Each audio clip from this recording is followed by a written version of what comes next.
영국의 소설가 줄리안 반스라고 하는 소설가가 현대 시대를 진단할 때에 소음의 시대라고 했습니다. 굉장한 소음이 많이 있는, 자동차 소리는 물론이고 사람의 대화 소리는 물론이고 조용함이 없는 그런 시대라고 진단을 했습니다. 여러분들의 삶을 한번 돌아보시면 어떻습니까? 학교에서 공부할 때도 경적 소리가 울리고, 또 친구들과 대화하지 않으면 불안감을 느끼는 게 지금 우리의 모습인 것을 알 수가 있습니다. 대학생들 언니 오빠들도 함께 삼삼오오 모여서 수다를 떨며 커피숍에서 이야기를 할 때에는 자신의 존재감을 느끼지만, 홀로 앉아 있을 때에는 자신이 아무것도 아니다라고 하는 감정을 느끼게 됩니다. 홀로 고요한 시간에 혼자 있을 때에는 자신이 아무것도 아니다라고 하는 감정을 느끼는 게 우리들의 모습인 것을 알 수가 있습니다.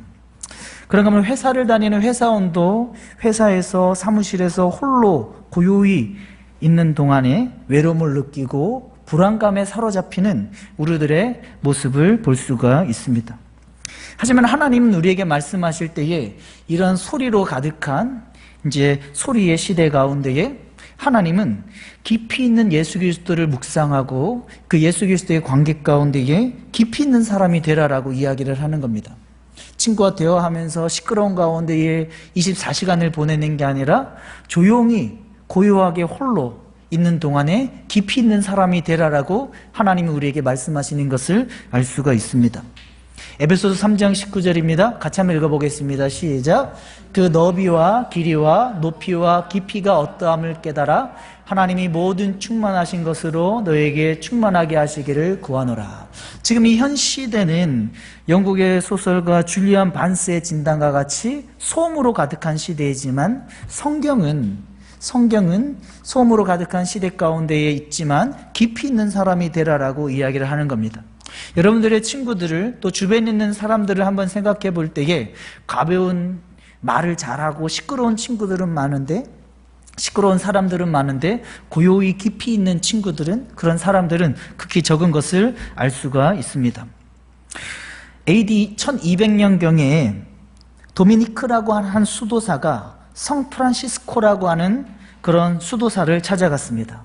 이 성프란시스코라고 하는 수도사를 AD 1200년경에 도미니크라고 하는 수도사가 먼 길을 마다하지 않고 찾아갔는데, 성프란시스코가 아무 말도 안 하는 거예요.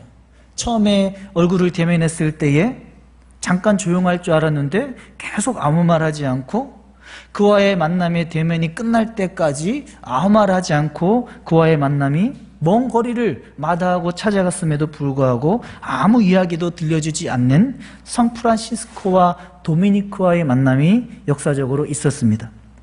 성프란시스코와 도미니크를 만났을 때에 어떤 거를 가르쳐주고 싶었을까요?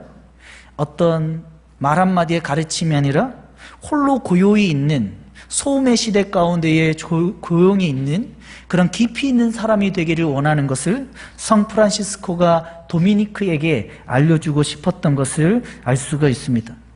여러분은 고요히 홀로 있는 시간에 무엇을 하고 있습니까?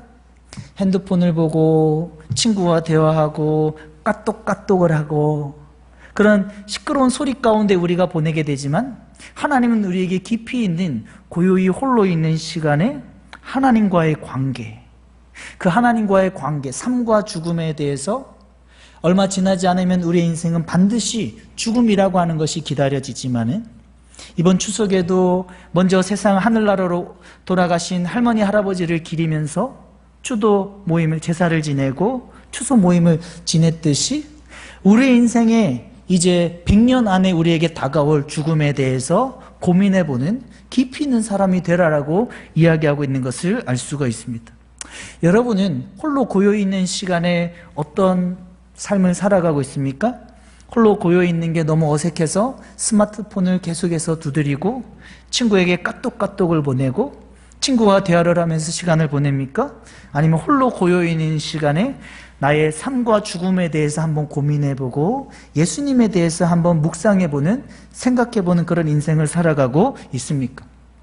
성경은 우리에게 깊이 있는 홀로 고요함의 시간을 보내라 라고 이야기하고 있습니다. 비록 우리가 소음의 시대라고 하는 더 노이즈 오브 타임의 시대를 살아가고 있지만은 홀로 고요한 시간을 보내라라고 하는 겁니다. 예수님도 3년간의 공생애를 시작하기 전에 40일 동안 광야에서 홀로 고요한 시간을 보내시고 3년의 공생애를 시작하셨습니다. 누가복음 6장 12절에도 예수님께서는 홀로 산으로 가셔서 고요히 홀로 있는 시간을 보내시는 모습을 볼 수가 있고, 마태복음 14장 13절에도 예수님은 시끄러운 사람들을 떠나서 그 세례 요한의 죽음의 소식, 시끄러운 소식을 떠나서 배를 홀로 타고 빈들로 나아가신 예수님의 모습을 볼 수가 있습니다.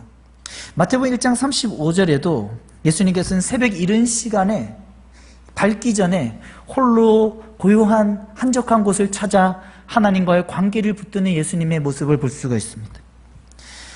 마가복음 6장 31절에는 예수님의 제자들을 둘씩 보내면서 전도하고 돌아와서 할 말이 많은 제자들에게 예수님이 가장 먼저 하신 말씀은 바로 이 말입니다. 너희는 따로 한적한 곳으로 가서 쉬어라.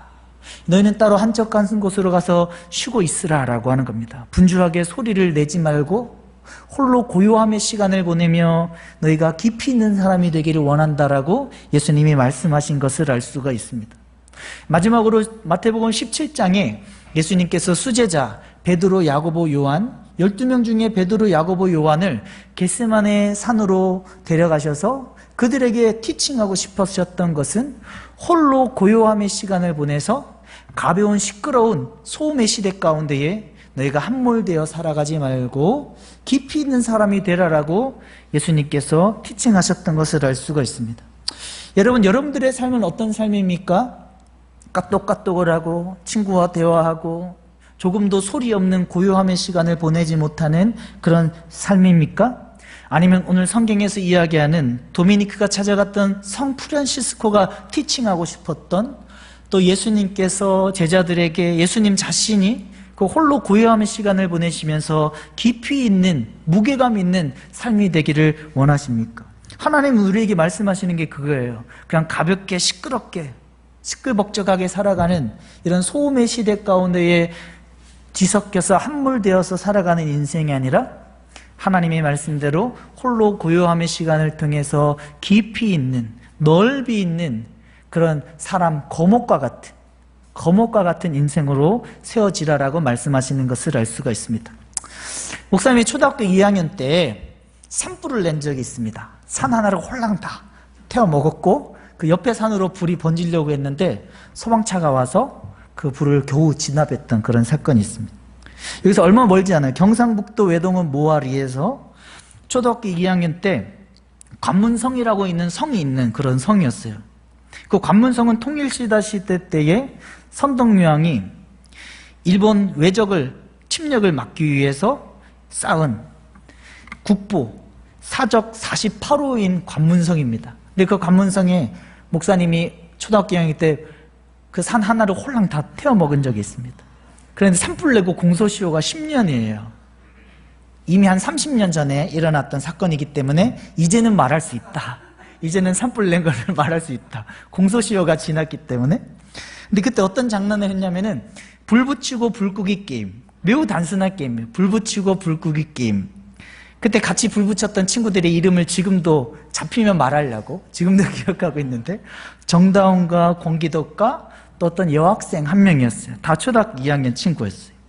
불 붙이고 불 끄기 게임을 하는데 갑자기 바람이 훅 하고 부는데 건조한 가을이었던 것 같아요. 건조한 가을에 바람이 훅 하고 부는데 불이 삽시간에 확 일어나서 산 하나를 홀락 태워먹은 그런 적이 있습니다. 그때 목사님 친구 아빠인 모하에 살던 은수 아버지가 전기공사를 하러 오셨다가 119에 전화하고 엄청나게 불을 끄시면서 겨우 불길을 잡아서 산불을 진화했던 그런 경험이 있습니다. 몇 년 전에 저희 형님이 이곳을 찾아가서 봤는데 아직도 관문성이 그먹그먹한 모습이 아직 남아있다고, 흔적이 남아있다고 하면서 이야기한 재미있는 후문이 있습니다. 여러분들 가운데 초등학교는 물론이고 산불 내본 친구 있어요? 없죠. 목사님은 산불을 내봤습니다. 그런데 산불 이야기를 왜 하냐면 우리의 말이 이렇다라고 하는 겁니다. 우리의 혀를 통해서 어떤 말을 뱉게 되면 말은 곧 혀는 불과 같고 또 말은 그 혀를 통해서 나오는 말은 삶의 수레바퀴를 태우고도 남음이 있다라고 하는 것입니다. 여러분들은 계속해서 말을 쉬지 않고 이어서 말을 해야만 안정감을 느끼는 그런 소음의 시대를 살아가는 겁니다. 계속해서 다른 사람, 앞에 있는 사람에게 내가 말을 쏟아 놓아야만 앞에 있는 상대가 설득이 되는 것 같은 그런 소음의 시대를 살아가고 있는 겁니다.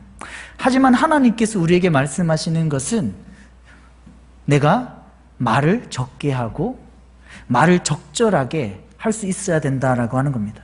전도서 5장 2절과 잠언 25장 11절에 될 수 있으면 너희가 마땅히 말을 적게 하고, 또 잠언 25장 11절에는 그 시기 적절하게 경우에 합당한 말을 하라라고 하나님이 말씀하시는 것을 알 수가 있습니다.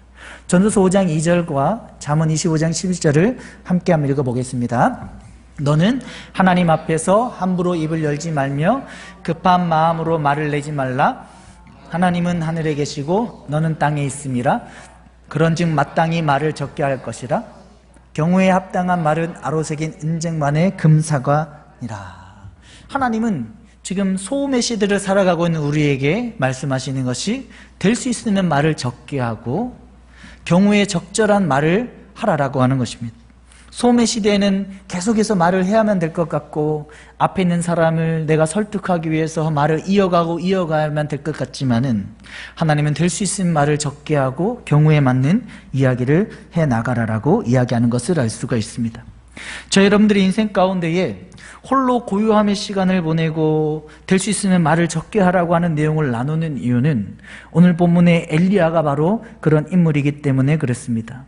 엘리야는 고요히 홀로 있는 시간을 통해서 또 말을 적게 하는 인생을 통해서 그는 깊이가 있는 신앙으로 세워졌고 하나님의 음성 가운데 그의 인생을 세워나갔던 모습을 볼 수가 있습니다. 12주 동안 살펴본 엘리야 스토리의 출발점이 어디입니까? 길르앗이라고 하는 메마른 광야에 산봉우리들만 늘어서 있는 홀로 고요함의 장소였습니다.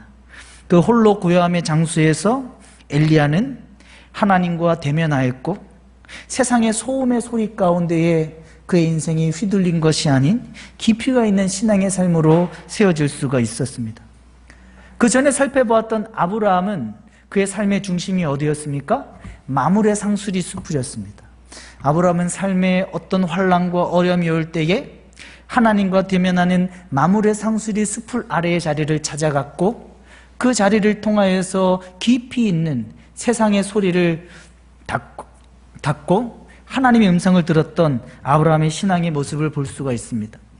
12주 동안 살펴본 이 엘리야 스토리는 엘리야는 어디에 삶의 중심을 잡고 있었습니까? 산꼭대기였습니다. 열왕상 18장에 갈멜산에서 여호와의 불을 떨어뜨렸던 이 엘리야, 자만할 수 있었지만 그는 산꼭대기에 올라가서 세상의 소리를 닫고 하나님의 음성에 귀를 기울이는 신앙이었습니다. 열왕상 1장 9절에도 엘리야가 있었던 장소가 바로 산꼭대기였다라고 성경은 우리에게 분명히 설명을 해주고 있습니다. 여러분들의 인생은 세상의 소리 가운데에 내가 살아가는, 움직여 나아가는 인생입니까? 아니면 아브라함과 같이 마물의 상수리 숲과 같은 엘리야의 산꼭대기와 같은 하나님과의 관계 가운데에 깊이 있는 하나님의 음성 가운데에 나의 삶의 걸음을 걸어 나아가는 신앙입니까?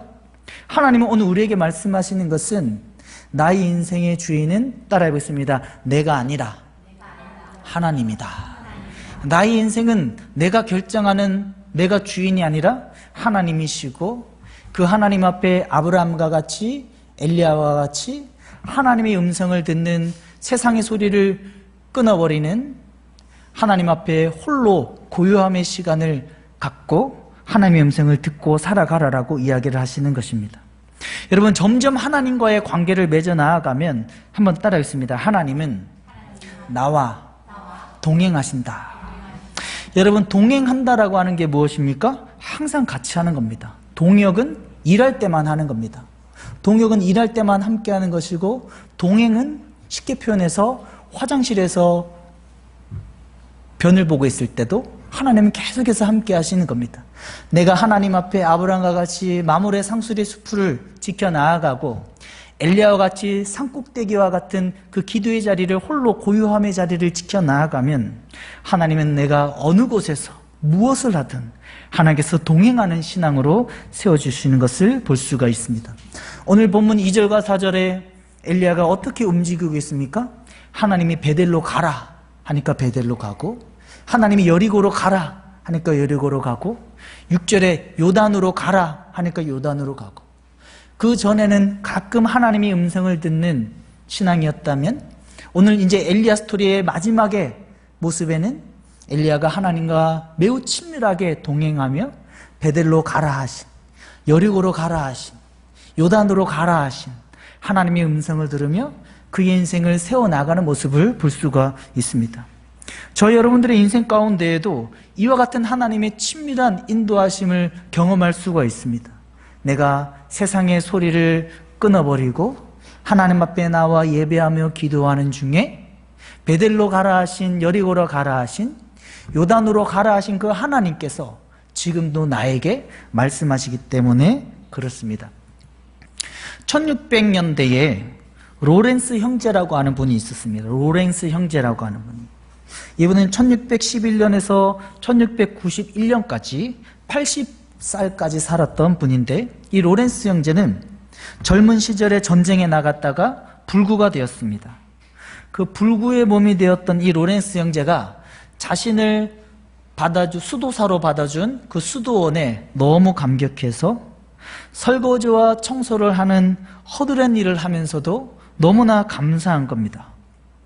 허드렛 일을 하는, 청소와 설거지를 하는 그와 같은 일 가운데에도 홀로 고요한 시간 가운데에도 하나님 앞에 하나님의 음성을 듣기를 갈망했던 이 로렌스 형제의 삶을 볼 수가 있습니다. 몸은 불구여서 불편했고 삶 가운데에는 홀로 외로움의 고난의 시간을 허드렛 일을 하는 삶을 보냈지만, 이 로렌스 형제는 하나님의 음성을 계속해서 들었던, 나중에는 그가 하나님과 동행했던 그의 삶임을 볼 수가 있습니다. 로렌스 형제가 두 가지로 하나님의 음성을 기대했다라고 하는 겁니다. 마치 재판장 발밑에 그 은혜의 판결을 기대하는 죄인의 모습과 같이, 재판장 발밑에 은혜의 판결이 내려져야 죄인에게 자유가 주어지듯, 이 로렌스 형제는 하나님, 나는 하나님의 은혜가 필요합니다 라고 하는 마음으로 그가 고요함에 홀로 있는 그런 허르른 일을 하면서 하나님의 은혜를 기대했다라고 하는 겁니다. 조금 노골적인 표현이지만 두 번째로 이 로렌스 형제가 하나님의 음성을 어떻게 기대했냐면은, 갓난아이가 어머니의 젖가슴을 기대하듯, 좀 리얼한 표현이지만 갓난아이가 어머니의 젖가슴에서 나오는 그 모유를 기대하듯 하나님, 난 하나님의 공급이 있어야 됩니다 라고 하는 마음으로 하나님 앞에 홀로 고요함의 시간을 보내며 하나님의 음성을 들었다라고 하는 겁니다. 1691년에 이 로렌스 형제가 80세에 세상을 떠날 때에 주변에 있는 모든 사람들은 로렌스 형제의 얼굴을 보면서 예수님의 얼굴을 보는 듯 했습니다. 너무나도 평안한 예수님과 같이 닮아있는 로렌스 형제의 모습을 보았고, 로렌스 형제의 인생의 말미에는 오늘 본문의 엘리야의 모습과 같이 하나님과 동행하는 모습이었습니다. 이삭 하나가 땅에 떨어져 있어도 그 이삭 하나도 자기의 의지로 죽지 않았습니다. 하나님 앞에 기도하고 하나님의 응답이 떨어져야만 그 이삭을 주울 정도로 하나님과 매우 친밀함에 동행의 인생을 살았던 것을 볼 수가 있습니다. 오늘 본문의 엘리야가 하나님이 베델로 가라, 여리고로 가라, 요단으로 가라라고 말씀하셨듯이 나의 뜻이 아닌 하나님의 뜻과 합치되었을 때에 동행할 수 있습니다. 아모스 3장 3절에 두 사람이 뜻이 같지 아니한데 어찌 동행하겠으며, 성경의 에녹이 그랬습니다. 오늘 본문의 엘리야가 그랬습니다. 자신의 뜻이 아닌 하나님의 뜻 가운데에 가라 하는 대로 가는, 움직이는, 자신의 삶에 하나님의 뜻과 자신의 인생의 사명과 합치되어서 하나님과 친밀하게 동행하는 인생이 되었던 것을 알 수가 있습니다. 여러분, 저도 부족하지만 군대에서 하나님의 음성을 들었습니다. 홀로 고요히 있는 그 세면장에서 기도하는 중에 하나님이 신명기 30장 11절 이하의 말씀으로 저에게 말씀하시는 거예요. 나는 하늘에 있는 하나님이 아니고 나는 저 바다 밖에 보일 듯 말 듯한 대마도와 같이 있는 하나님이 아니고 나는 너희 앞에 생명과 복과 사망과 화를 두었노라. 원진아, 나는 저 멀리 있는 피상적인 하나님이 아니야.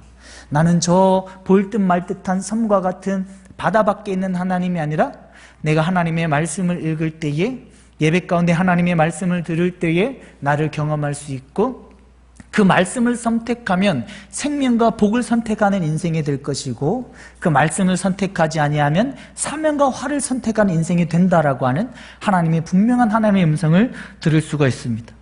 더 나아가서 하나님께서 저에게 많은 물새와 같이 저에게 2번 말씀하셨습니다. 원진아, 원진아, 내가 설 땅이 없다. 원진아, 원진아, 내가 설 땅이 없다라고 하는 계시록 1장 15절에 많은 물새와 같은, 엄청나게 큰 것 같은데 하나님의 음성이 크지 않고 귀로 들리는 것 같지만은 전인격으로 온몸으로 들리는 하나님의, 그야말로 성경의 표현대로 많은 물새와 같은 하나님의 음성이었습니다. 하나님이 2번 말씀하셨는데 예레미야 6장과 8장에 2번 다시 하나님의 말씀으로 저에게 들려주셨어요. 가증한 일을 행할 때에 얼굴도 붉어지지 아니한다. 설 땅이 없다 말씀하신 하나님께서 당시에 1000만 명의 그리스도인이 한국 기독교인의 교세를 자랑하던 때인데, 하나님 앞에 정말 예수 그리스도의 십자가의 설 땅을 인정하며 살아가는 사람이 극히 적다라고 하는 겁니다. 그들이 교회만 출석하고 하나님 앞에 죄를 지음에도 불구하고 얼굴조차도 붉어지지 아니한다라고 하는 겁니다. 여러분, 여러분들에게 이와 같은 하나님의 음성이 들릴 수 있기를 소망합니다. 아브라함과 같이 마므르의 상수리 숲풀과 같은, 엘리야와 같은 산꼭대기와 같은 홀로 고요함의 시간에 하나님 앞에 나아감으로 말미암아 나에게 들려오는, 나는 하늘에 있는 하나님이 아니요, 나는 저 바다 밖에 있는 하나님이 아니요, 나는 너에게 이러한 인생의 방향, 인생의 삶의 사명을 가지고 있다라고 하는 그 로렌스 형제의 경험과 같은, 또 부족하지만 제가 경험한 분명한 그 말씀의 하나님을 경험할 수 있는 여러분들 모두 다 될 수 있기를 예수님의 이름으로 축복합니다. 이 엘리야는 이 엘리사에게 다른 것이 아닌 사명의 길을 걸어간 그 자신의 겉옷을 떨어뜨려 준 것입니다. 불수레와 불말이 회오리 바람 가운데에 엘리야에게 다가왔고, 엘리야가 회오리 바람 가운데 하늘로 올림받을 때에 엘리야가 하늘에서 자신의 겉옷을 땅으로 떨어뜨렸는데 그 제자 엘리사가 그 겉옷을 주었다라고 하는 것입니다. 자신의 옷은 무엇을 상징합니까? 소방관은 소방관 옷을 입고 있듯이, 경찰관은 경찰복을 입고 있듯이 엘리야는 자신의 사명의 옷을 그 땅으로 던지면서 이제 사명의 인생을 살아라라고 이야기하고 있는 것입니다. 여러분, 홀로 고요함의 시간을 하나님 앞에 보낼 때에 그게 아무것도 아닌 게 아닙니다. 엘리야 스토리를 통해서도 하나님이 분명히 말씀해 주시는 것입니다. 산꼭대기에 올라가서 하나님과 대면하며 예수님이 빈들로 한적한 곳으로 찾아갔듯이 하나님과 대면하는 그 시간을 보내면서 나를 향한 하나님의 인격적인 관계를 경험하게 되고, 나에게 찾아오신 사명의 인생의 방향을 분명히 깨닫게 되는 것을 알 수가 있습니다. 우리 중등부 친구들 가운데, 고등부 친구들 가운데에, 목사님, 제가 어떤 인생을 살아야 되죠? 학교에서는 진로 탐색의 수업들을 많이 진행하는데 제가 저의 인생의 진로를 잘 모르겠어요 라고 하는 친구들이 있습니다. 여러분, 성경적인 진로는 하나님 앞에 나와서 예배하며 말씀을 들으며 나에게 소원함이 생기는 거예요. 나에게 하나님의 말씀을 듣는 중에 나에게 소원함이 생겨서 소원의 항구로 이끌어 나아가시는, 마치 바다에 떠있는 배가 바람에 의해서 움직여 나아가듯이 성경에서 말씀하시는 진로 탐색은 하나님의 말씀을 듣는 중에 나에게 소원함이 생겨서 하나님의 바람이 불어서 나이가 갈 방향을 하나님께서 인도해 주시는 것을 알 수가 있습니다. 이러한 하나님의 은혜를 경험할 수 있는 여러분들 모두 다 될 수 있기를 예수님의 이름으로 축복합니다. 오늘 하나님께서 우리에게 이것을 말씀하셨습니다. 소음의 시대를 살아가고 있는 우리들이지만 그런 소음을, 세상의 소리를 닫고 하나님 앞에 대면하여 나아가서 엘리야와 같이 산꼭대기에 그러한 장소를 만들고, 로렌스 형제와 같이 하나님 앞에 마치 재판장 앞에 서 있는 죄인과 같이 갓난아이가 어머니의 젖가슴을 기대하듯 하나님의 은혜를, 하나님의 공급을 기대하는 그런 삶으로 나아갈 때에 하나님께서 우리 인생을 이끌어 나아가신다라고 하는 것입니다. 그러한 하나님 앞에 나와서 예배하고 기도하는 중에 나의 인생의 진로를, 그 사명을 발견하게 하시고 정말 의미 있는 인생으로 살아가게 해주시는 하나님의 은혜를 경험하게 될 줄로 믿습니다. 아멘.